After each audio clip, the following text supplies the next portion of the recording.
I'm pretty bad at this. Oh wait, I'm doing this wrong. How am I going to use a pepper grinder with one hand? This is really hard to do one-handed. Citrus.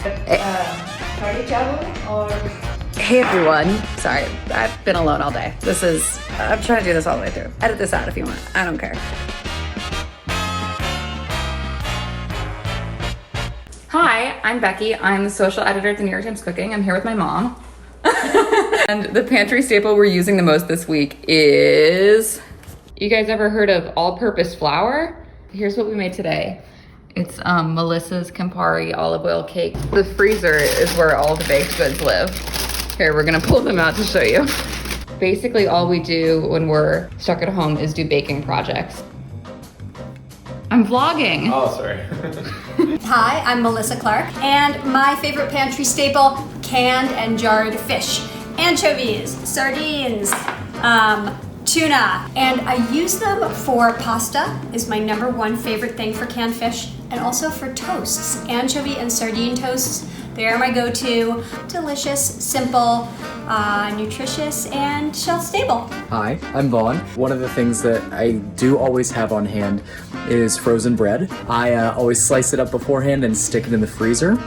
And that way, like, if I ever want toast, I just turn on my cast iron skillet, get it heated up really nicely, and stick it on there. And within like a couple minutes, I've got a nicely toasted piece of bread. This is really hard to do one-handed. I'm just gonna do like a little bit of cinnamon. Also keeping myself entertained with like really bad accents. There you go. I'm gonna take this over by a window and like maybe get a better picture of it. Hi, my name is Johanna. I'm a recipe developer and a contributor to NYT Cooking. The ingredient that I found I use the most is honey. It's something that I drizzle in my tea in the morning. I slather it on buttered toast for a snack. I use it in dressings and vinaigrettes, which is actually what I'm going to be making right now. The vinaigrette goes over the carrots, and that's it. Hi everyone, I'm Alice Slago, and when my editor asked me what pantry staple I was cooking with, I was in the middle of making chili, so it seemed like a good choice to say that canned tomatoes are one of my favorite pantry staples. Hi, I'm Kalu Henry. One of the ingredients that I always have on hand is the canned tomato. They're incredibly versatile and can be used in so many different ways. One other thing you can make, which I made yesterday, is obviously tomato sauce, except I made it in the oven. So the flavor of the tomatoes actually develop really nicely in the oven, and the flavors are really silky and really nice. It's Priya Krishna. I am at my parents' house in Dallas, and I wanted to show you one of my pantry staples. It is kali masoor dal. It also goes by the name brown lentils. What else do they call kali masoor dal, Mom?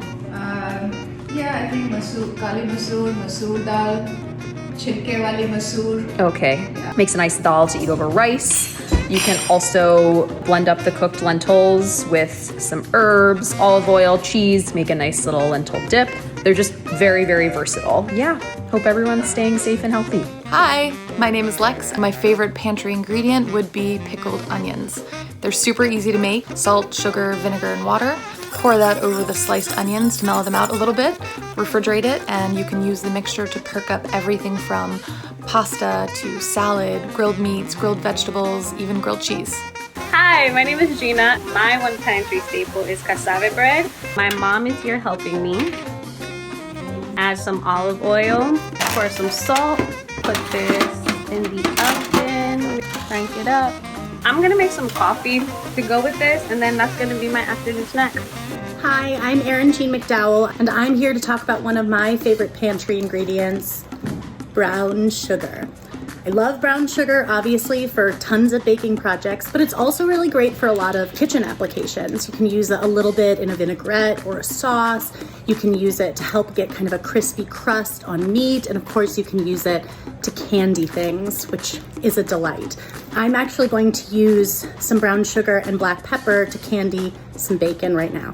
So to keep your brown sugar soft, I have a fancy little trick, which is to add a marshmallow into your jar or even into your bag. Hi everyone, my name is Sue, and I want to show you my favorite ingredient that I always have in my pantry, and it's unsweetened peanut butter. And here I'm going to show you what I do to make a creamy peanut butter dressing. I already put a large amount of it over my broccoli and rice. And this is a simple lunch that I was able to make in less than 5 minutes using only one hand. Hi, I'm Scott, and one of the items that I always like to keep on hand is bananas. But specifically, I always have frozen bananas. When it starts to look like this, then I'll cut it up and I'll throw it in the freezer. And then that way I always have ripe bananas on hand for when the urge strikes to make a banana bread or a muffin, or if I want to throw it in a smoothie. Here's a banana bread I actually made yesterday. I always like to cut it up, store it back in the loaf pan. It's like the best way to store it, I think. Grab a little half slice of banana bread for a treat. Hi, I'm Kristen, and today I'm going to make you a snack using one of my favorite pantry staples, dried beans. One-handed videos. Ooh, steamy. All right. And that just sits there for a while, an hour and a half later. I would on some toast. And here it is, my bacony beans. Hey everyone, my name is Rebecca Cutler. My favorite pantry item today is wilty head of lettuce.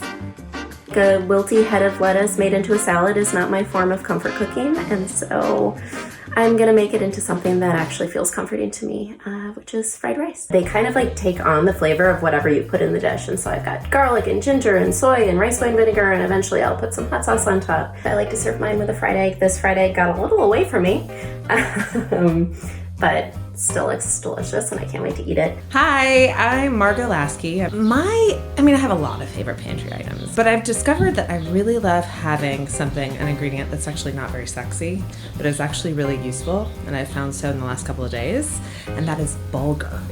It's nice and chewy and toothsome, and it actually sort of mimics the texture of ground meat. Hi, I'm Samin Nasrat. I want to talk about one of my very favorite pantry items that I use every single day in many different forms. Chili oil.